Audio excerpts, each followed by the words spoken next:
یہ شان ہے سیدنا صدیق اکبر رضی اللہ تبارک عنہ کی کہ میں نے اس دور میں کبھی شراب کو ہاتھ نہیں لگایا۔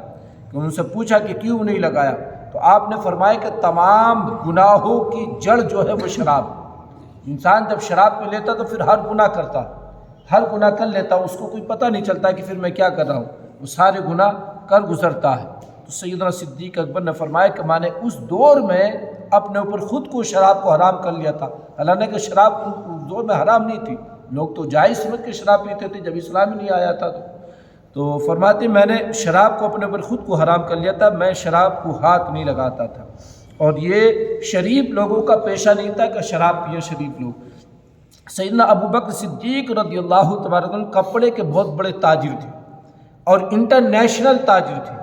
ہم تم تو خالی ایک شہر کے اندر، یہ گاؤں میں، یہ محلے کے اندر تجارت کرتے ہیں، میں سیدنا صدیق اکبر رضی اللہ تبارک تعالیٰ عنہ اس صحابی رسول کا نام ہے، وہ انٹرنیشنل تاجر تھے۔ انٹرنیشنل تاجر، آپ پڑھے لکھے لوگ ہیں، انٹرنیشنل کس کو بولیں گے؟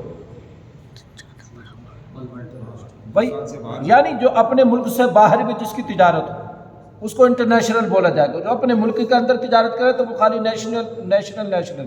مگر سیدنا صدیق اکبر اپنے ملک سے بھی باہر، یعنی آپ ملک شام تجارت کرنے کے لیے جاتے، یمن تجارت کرنے کے لیے جاتے، دوسرے ممالک کے اندر آپ تجارت کرنے کے بڑے کی تجارت کیا کرتے تھے۔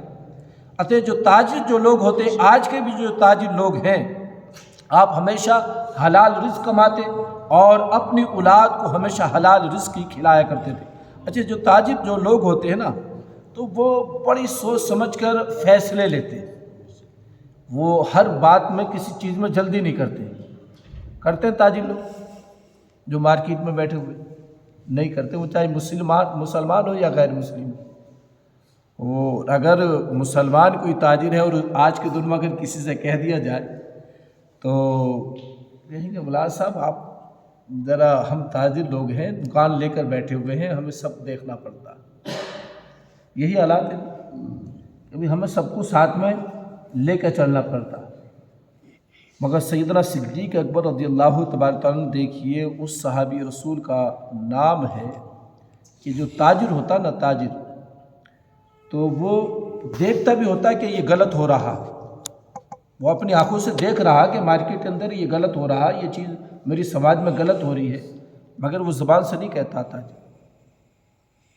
تاجر زبان سے نہیں کہتا، تاجر ہمیشہ اکثریت کے ساتھ نعرہ لگاتا۔ جو اکثریت جدھر دیکھے گا نا کہ جدھر کا پلہ بھاری ہے، انہی کے ساتھ نعرہ لگانا شروع کر دیتا ہے۔ یہ تاجر کی خصلت ہے، یہ تاجر کی خصلت ہے، کیونکہ اس کو یہ اندیشہ ہوتا ہے اگر میں اکثریت کا ساتھ نہیں دوں گا میری دکان نہیں چلے گی، میری دکانداری نہیں چلے گی۔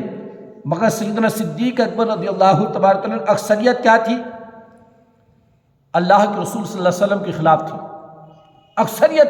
پوری بستی، پورا شہر مکہ جو تھا، خود اللہ کے حبیب صلی اللہ علیہ وسلم کے گھر والے بھی آقا کے خلاف تھے۔ جب اللہ کے رسول صلی اللہ علیہ وسلم نے اعلان نبوت کیا اور جب دعوت دی تو اس وقت سیدنا صدیق اکبر موجود نہیں تھے مکہ، شہر مکہ سے، آپ شہر مکہ سے باہر تھے۔ اور جب شہر مکہ میں آپ آتے ہیں تو دیکھا کہ ایک عجیب ماحول ہے، آپ کے دوستوں نے سب نے گھیر لیا آپ، اور گھیرنے کے بعد میں سیدنا صدیق اکبر سے کہا کہ آپ کے دوست نے، محمد صلی اللہ علیہ وسلم نے ایک عجیب بات کر دی ہے کہ اس نے اپنے دادا پرداداؤں کے جو اپنے آب و اجداد کا جو دین تھا اس دین کو چھوڑ دیا انہوں نے، اور نئے دین کا اعلان کر دیا اور نبوت کا اعلان کر دیا۔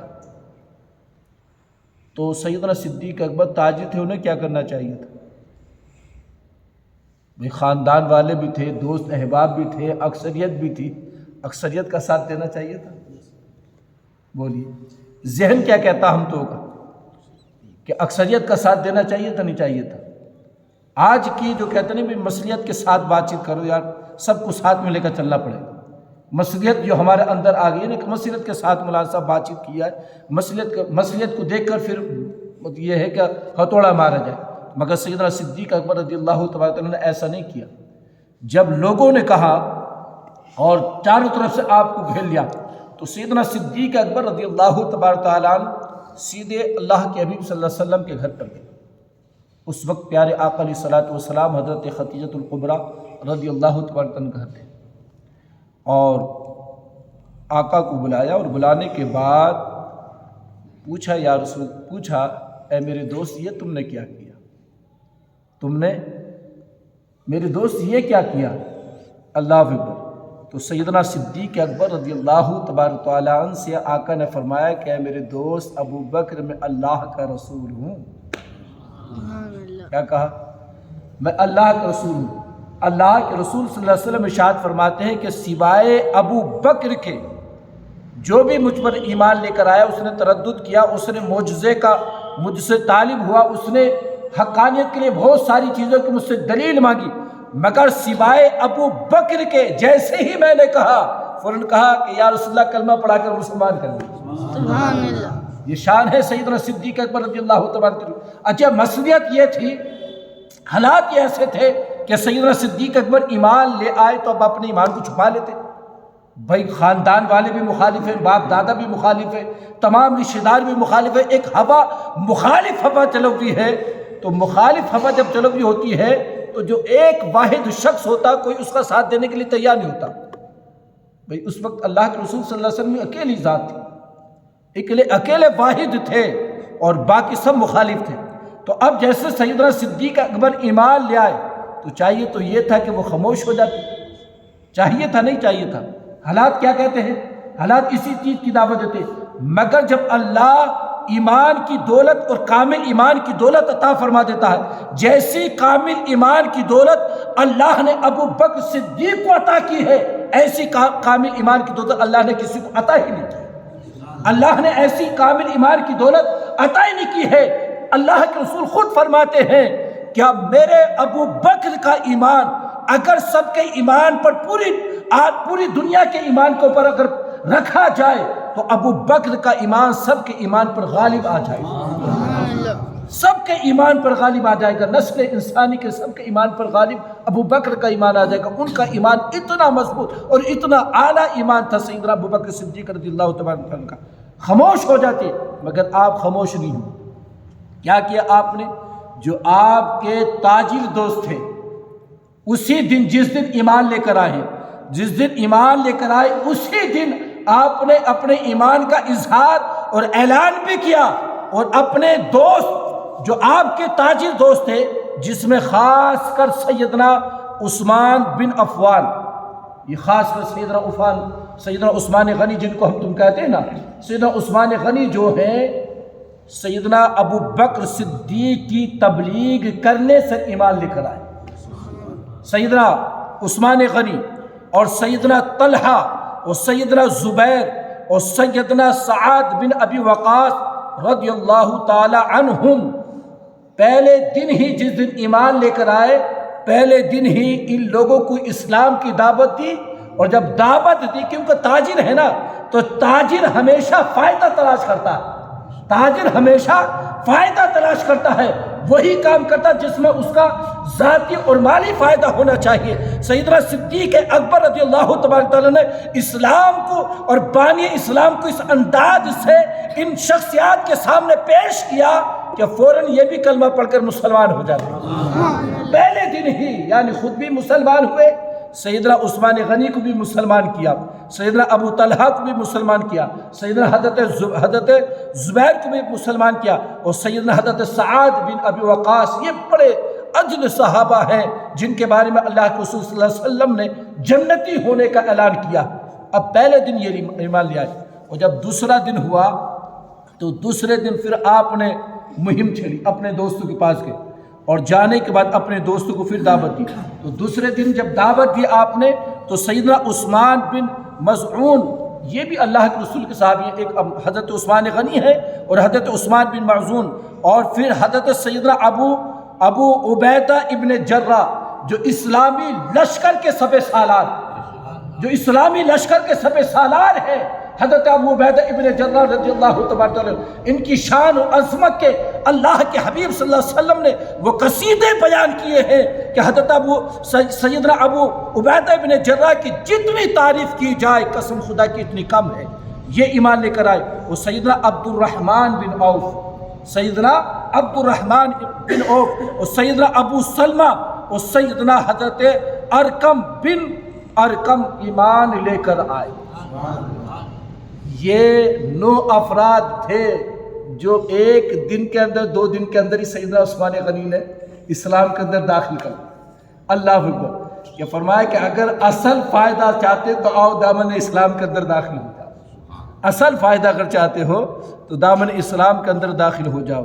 تو قسم خدا کی آپ نے ہمیشہ فائدے کا سودا کیا، یعنی اپنے گھر کو بھی اللہ کے رسول کے نام پر لٹایا، تو اس میں ابو بکر کا خسارہ نہیں بلکہ فائدہ ہی فائدہ، بلکہ فائدہ ہی فائدہ ہے۔ تو سیدنا ابو بکر صدیق رضی اللہ تعالیٰ کی وہ شان وہ عظمت ہے کہ عائشہ صدیقہ رضی اللہ تبارک تعالیٰ عنہ فرماتی ہیں کہ میں نے جب سے ہوش سنبھالا، میں نے جب سے مجھ کو سمجھ آئی تو میں نے کوئی دن ایسا خالی نہیں دیکھا کہ جس دن اللہ کے رسول ہمارے گھر تشریف نہ لاتے۔ یہ دوستی کی مثال ہے کہ آقا روزانہ صبح شام ہمارے گھر میں تشریف لے کر آتے اور اپنے دوست سیدنا ابو بکر کے ساتھ بیٹھ کر بات چیت کرتے۔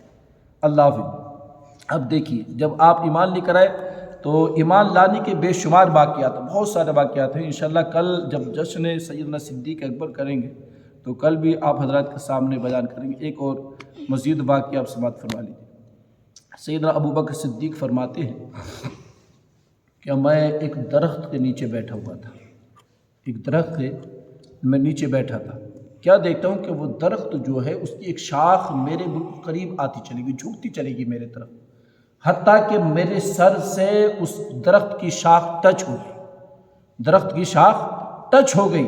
جب ٹچ ہوئی تو میں بڑا حیران و پریشان ہوا کہ یہ کیا ماجرا ہے کہ درخت کا مطلب ایک ٹہنی جو ہے میرے سر سے ٹچ ہو گئی۔ کہا کہ ابھی میں اسی کشمکش میں تھا کہ درخت کے اندر سے آواز آتی ہے۔ کیا آواز آتی ہے؟ درخت کے اندر سے آواز آتی ہے، اور آواز یہ آتی ہے اے ابو قحافہ کے بیٹے تم کو مبارک ہو، نبی آخر الزمان مبعوث ہونے والے ہیں۔ کیا؟ نبی آخر الزمان مبعوث ہونے والے ہیں، اور سب سے پہلے تم ان پر ایمان لے کر آؤ گے، اور جب وہ مبعوث ہو جائیں تو فوراً تم ان کا دامن تھام لینا۔ درخت سے یہ آواز آ رہی۔ تو سیدنا ابو بکر صدیق نے فرمایا کہ مجھے یہ تو بتا دیا جائے کہ وہ شخص ہے کون جو اعلان نبوت کریں گے اور جو نبی آخر الزمان بن کر تشریف لے کر آئیں، بتایا تو جائے وہ کون ہیں۔ تو درخت سے آواز آتی ہے ان کا نام محمد بن عبداللہ صلی اللہ علیہ وسلم، ان کا نام محمد بن عبداللہ صلی اللہ علیہ وسلم بن عبد المطلب بن ہاشم ہے۔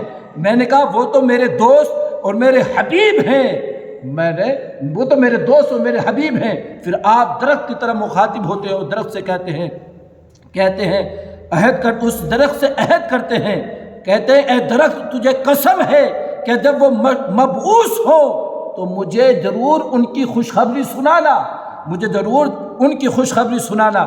جب اللہ کے حبیب صلی اللہ علیہ وسلم نے اعلان نبوت کیا تو اس درخت نے آپ کو بتایا ابو بکر ایمان لے آؤ، اعلان کر چکے ہیں، ایمان لے آؤ۔ تو یہ یا تو سیدنا ابو بکر صدیق کی کرامت ہے یا پھر اللہ کے حبیب صلی اللہ علیہ وسلم کا معجزہ ہے کہ آقا علیہ الصلوۃ والسلام ابھی اعلان نبوت نہیں کیا ہے، درخت ان کے ایمان کی گواہی دے رہے ہیں، درخت ان کے ایمان کی درخت گواہی دے رہے ہیں، نبوت کی گواہی دے رہے ہیں۔ جیسے کہ اللہ کے رسول صلی اللہ علیہ وسلم نے اعلان نبوت نہیں کیا تھا، جب آقا پہاڑوں سے گزرتے تو پہاڑ کے پتھر آقا پر درود و سلام پڑھا کرتے تھے، آقا پر درود و سلام پڑھا کرتے تھے۔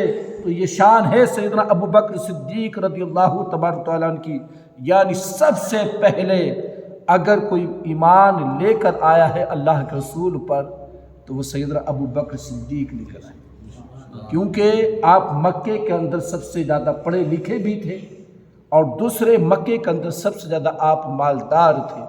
جب آپ اس بات سے اندازہ لگا لو، جب مکے میں اس دور میں وہ جز تھے تو جز کتنا پڑھا لکھا ہوتا، جز کتنا پڑھا لکھا ہوتا ہے، جز وہی ہوتا ہے جو پڑھا لکھا ہو، جاہل تو جز بنتا نہیں ہے۔ تو سیدنا لوگ یہ کہتے ہیں کہ بھئی پہلے لوگ کمزور لوگ ایمان لے کر، نہیں، سب سے پہلے جو مکے کا سب سے مالدار شخص تھا ابو بکر سیدنا صدیق، وہ اللہ کے رسول پر ایمان لے کر آئے۔ کل انشاءاللہ دوستو سرکار سیدنا صدیق اکبر رضی اللہ تبارک عنہ جشن صدیق اکبر مسجد کے اندر منائیں گے، تو اب منائیں گے تو مگر اس کا کوئی ابھی تک ہم نے انتظام نہیں کیا۔ کیوں بھائی جاوید بھائی، انتظام بھی تو ہونا چاہیے نا، انتظام ہونا چاہیے کہ اب یہ روزانہ بیچارے کہ اللہ انہیں خوب عطا کرے، روزانہ یہ جلیبی لے آتے تو کل بھی جلیبی بیٹھیں گے؟ نہیں، کچھ بہتر ہونا چاہیے۔ جشن صدیق اکبر ہے، ان کے صدقے میں اللہ رب العزت ہم جیسے جن کتنی گناہ کاروں کی بخشش فرمائے۔ تو ہمیں یہ چاہیے کہ ہم تھوڑے تھوڑے بھی اگر اکٹھے کر کے کریں گے تو بہترین ایک تبرک کا انتظام ہو سکتا ہے۔ ہاں